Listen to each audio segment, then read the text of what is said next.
বিপদে আপদে মওলা এই যে কামনা,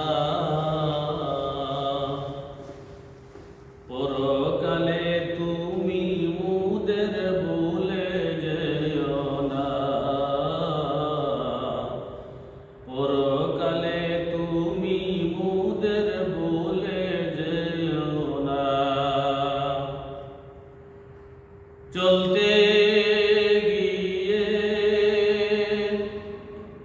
এই দুনিয়ায় পাপের মাঝে হৃদয় জড়ায়, চলতে গিয়ে এই দুনিয়ায় পাপের মাঝে হৃদয় জড়ায়। এ পাপ থেকে মুক্ত করো, এ পাপ থেকে মুক্ত করো প্রভু রব্বানা, পরকালে তুমি মুদের